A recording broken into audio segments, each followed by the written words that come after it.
Los Angeles, 1984. A city built on sunshine, palm trees, and dreams quietly slipping into fear. At first, no one connected the dots. Different neighborhoods, different victims, different methods. But something was moving through the darkness, something patient, something watching, and it wouldn't take long before the media gave it a name that would terrify California: the Night Stalker. Richard Ramirez didn't arrive in Los Angeles as a monster. He arrived as something far more unsettling, invisible. Born in El Paso, Texas, in 1960, Ramirez grew up in a house filled with violence, anger, and instability. His father was abusive. His home offered no safety, no structure, no refuge. But the most damaging influence came from someone he admired: his cousin, Mike, a decorated Vietnam veteran. Mike didn't bring home stories of heroism. He brought photographs, graphic images of torture, murder, and sexual violence from the war. To a young Richard, they weren't warnings. They were lessons. As a teenager, Ramirez became withdrawn, volatile, and obsessed with darkness. He abused drugs. He fixated on violent imagery. And most disturbingly, he developed a fascination with Satanism, not as belief, but as identity.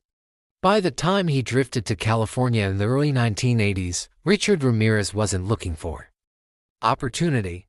He was looking for anonymity. Los Angeles gave him exactly that. The first confirmed murder happened in April 1984. A 79-year-old woman was found brutally beaten in her home. There were no witnesses, no clear suspect, no obvious motive. Police treated it as an isolated crime. That assumption would cost them dearly. Over the next year, attacks spread across Los Angeles County. Victims ranged from elderly women to young professionals. Some were assaulted, some were murdered, some survived traumatized, but alive. The randomness was the most terrifying part. There was no pattern, no type, no safe neighborhood. Doors were unlocked, windows were open, and suddenly, those small habits became deadly risks. By early 1985, panic was spreading faster than facts. People slept with loaded guns beside their beds. Hardware stores sold out of locks and bars. Community meetings turned into fear-filled confrontations. And still no suspect. The attacker left behind confusing clues: different weapons, different entry points, different signatures. Investigators were chasing shadows. Then came the shoe print. At multiple crime scenes, detectives noticed the same unusual footprint: an obvious sneaker. Size 11.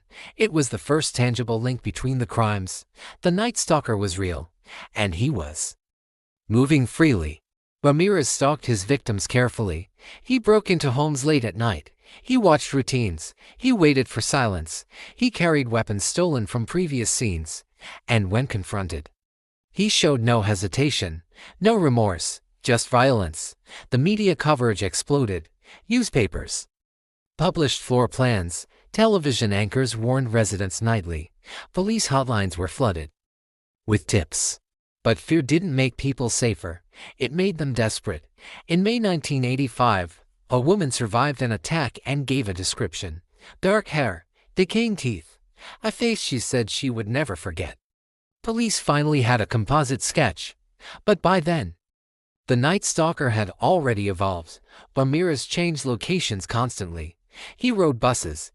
He walked miles. He blended into the city. And he left behind messages, symbols, gestures, statements meant to confuse and intimidate. He wanted attention. He wanted control. But most of all, he wanted to feel powerful.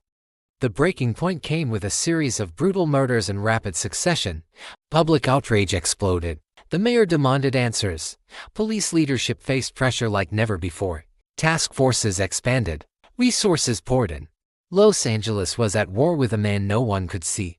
Then, in late summer of 1985, everything changed. A fingerprint lifted from a stolen car. It didn't match any known criminal in California. But when the FBI ran it through national databases, a name finally appeared: Richard Ramirez. Police had a suspect, but they had no idea where he was. And Ramirez knew the walls were closing in. He fled. Not into hiding, but into plain sight. He boarded a bus back to Los Angeles, unaware that his face was now everywhere. On television, in newspapers, on wanted posters. And fate, for once, was not on his side. In August 1985, residents in East Los Angeles recognized him. They didn't wait for police. They chased him, they tackled him, they beat him. The Night Stalker was finally stopped not by a detective, but by the people he had terrorized. Richard Ramirez was arrested, alive. But the story wasn't over, because what came next, the trial, the psychology. The cult-like attention would reveal something even more disturbing about America's fascination with evil.